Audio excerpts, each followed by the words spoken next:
좋은 아침입니다. 우리 찬양하시면서 아침 제풀 함께 드리시도록 하겠습니다. 주님을 사랑하는 기쁨을 그 즐거움을 빼앗기지 않게 하소서. 주님을 사랑하는 기쁨을 그 즐거움을 빼앗기지 않게 하소서. 예수 예수 예수 예수 주님을 사랑합니다.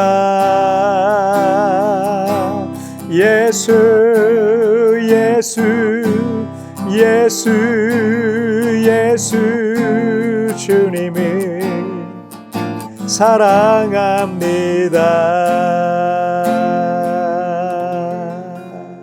아멘. 자, 우리 같이 기도하시겠습니다. 살아계신 하나님 아버지 감사합니다. 오늘도 이렇게 우리 하나님 앞에 예배하며 하루를 시작하게 하시니 정말 감사합니다. 매일매일 하나님의 말씀에 나를 비춰보고 우리가 하나님 앞에 어떻게 살아야 되는지 매일매일 주님을 닮아가는, 예수님을 닮아가는 삶이 되게 하여 주옵소서. 감사하며 예수님의 이름으로 기도하옵나이다. 아멘. 오늘 우리에게 주신 하나님 말씀은 에스겔 18장 20절부터 25절까지의 말씀 제가 봉독해 올리도록 하겠습니다. 범죄하는 그 영혼은 죽을지라. 아들은 아버지의 죄악을 담당하지 아니할 것이요 아버지는 아들의 죄악을 담당하지 아니하리니 의인의 공의도 자기에게로 돌아가고 악인의 악도 자기에게로 돌아가리라. 그러나 악인이 만일 그가 행한 모든 죄에서 돌이켜 떠나 내 모든 율례를 지키고 정의와 공의를 행하면 반드시 살고 죽지 아니할 것이라. 그 범죄한 것이 하나도 기억함이 되지 아니하리니 그가 행한 공의로 살리라. 주 여호와의 말씀이니라. 내가 어찌 악인이 죽는 것을 조금인들 기뻐하랴. 그가 돌이켜 그 길에서 떠나 사는 것을 어찌 기뻐하지 아니하겠느냐. 만일 의인이 돌이켜 그 공의에서 떠나 범죄하고 악인이 행하는 모든 가증한 일대로 행하면 살겠느냐.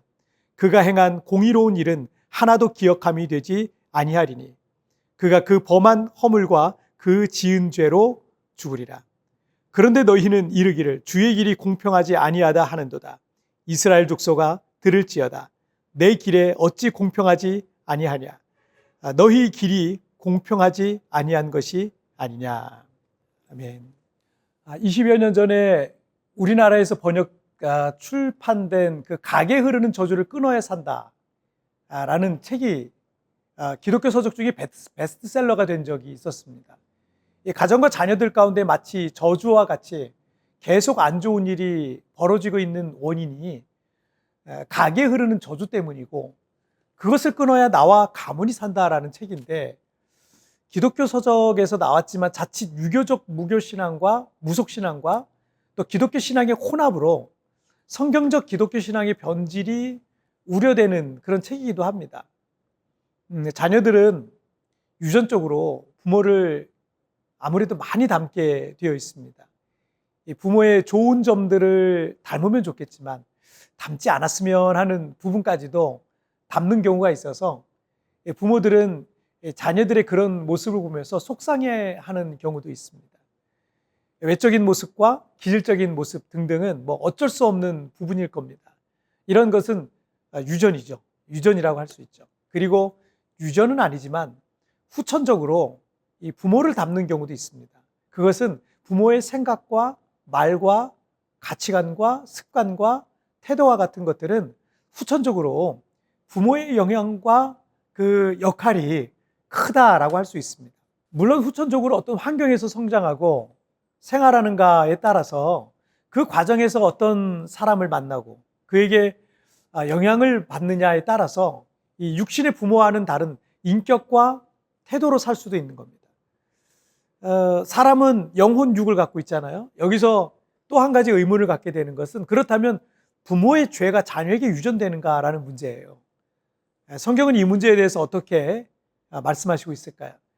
에스겔 18장 20절을 보시면 범죄하는 그 영혼은 죽을지라. 아들은 아버지의 죄악을 담당하지 아니할 것이요 아버지는 아들의 죄악을 담당하지 아니하리니 의인의 공의도 자기에게로 돌아가고 악인의 악도 자기에게로 돌아가리라. 성경은 아들이 아버지의 죄악을 담당하지 않고 아버지는 아들의 죄악을 담당하지 않는다. 그리고 자기의 죄로 그 벌을 받는다라는 것이 성경의 가르침입니다. 때문에 서론에서 잠시 말씀드렸던 이 가계에 흐르는 저주라는 거 그런 건 없어요. 하지만 자녀들에게 육체적인 유전과는 달리 후천적으로 부모를 통해서 자녀들이 닮게 되는 것은 어쩌면 유전만큼 강하다라고 이렇게 할 수 있을 겁니다. 그래서 가계에 흐르는 저주라고 이렇게 생각이 될 수도 있을 거예요.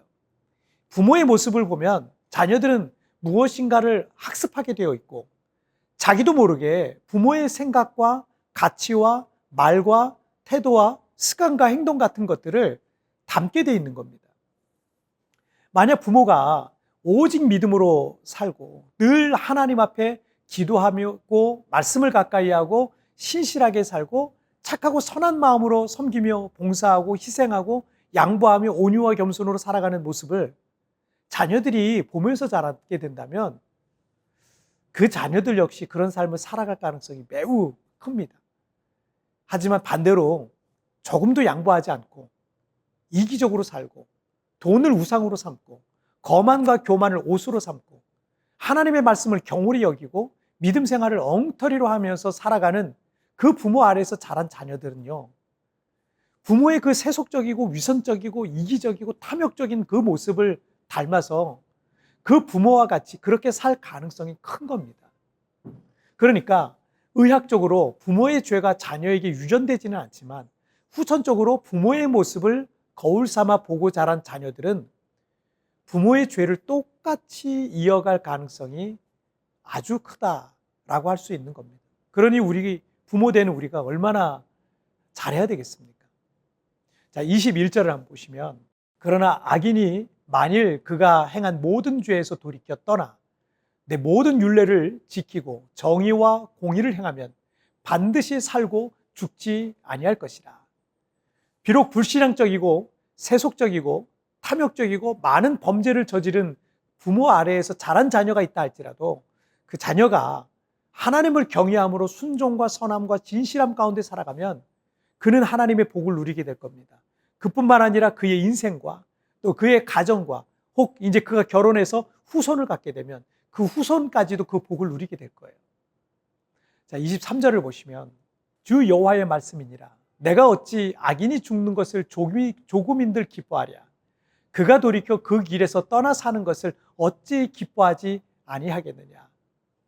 이스라엘은 조상들의 죄들이 쌓이고 그 후손들이 그 부모의 죄를 따라 또 범죄했기 때문에 결국 하나님께서 인내하시고 또 인내하시다가 심판을 할 수밖에 없는 상황이 된 거죠. 그러나 하나님께서는 악인이 벌을 받고 죽는 것을 조금도 기뻐하지 않으십니다. 다만 악인이 그 악한 길에서 돌이켜 하나님의 말씀에 순종하고 선하고 정직하게 살아가는 것을 하나님은 기뻐하시는 겁니다. 때문에 이스라엘이 나라가 망하고 모두 포로로 끌려가게 된다 할지라도 그곳에서라도 돌이켜 회개하고 하나님의 말씀으로 돌아온다면 그들은 회복되고 치료되고 구원받게 되는 것입니다. 그래서 여러분 아직 늦지 않았습니다. 하나님은 자비와 긍휼이 무궁하신 분이십니다. 악인이라 할지라도 돌이키기만 하면 그 죄에서 돌이키기만 하면 다시 은혜를 베푸시는 인자가 크신 하나님이신 것입니다. 자, 우리 같이 기도하실까요? 살아계신 하나님 아버지 감사합니다. 오늘도 이렇게 하나님 앞에 예배하며 하루를 시작할 때 오늘도 주의 말씀을 통해서 우리 자신을 돌아보게 됩니다. 하나님은 악인이 저주받고 벌받는 것을 조금도 기뻐하지 아니하시고 오히려 그 악인이 지금이라도 돌이켜 하나님께로 돌아오면 그를 용서하시고 그에게 기회를 주시고 은혜를 베푸시는 좋으신 하나님이신 줄 믿습니다.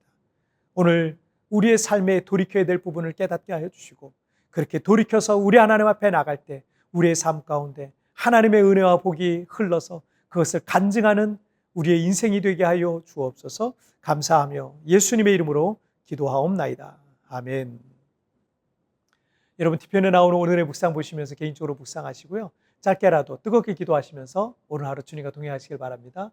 내일은 우리 리마인드 3분 메시지를 통해서 여러분 찾아뵙도록 하겠습니다. 여러분 오늘도 승리하세요. 아직 늦지 않았습니다. 하나님은 자비와 긍휼이 무궁하신 분이십니다. 악인이라 할지라도 돌이키기만 하면 다시 은혜를 베푸시는 인자가 크신 하나님이십니다. 하나님 앞에서 내가 돌이켜야 할 부분이 무엇입니까?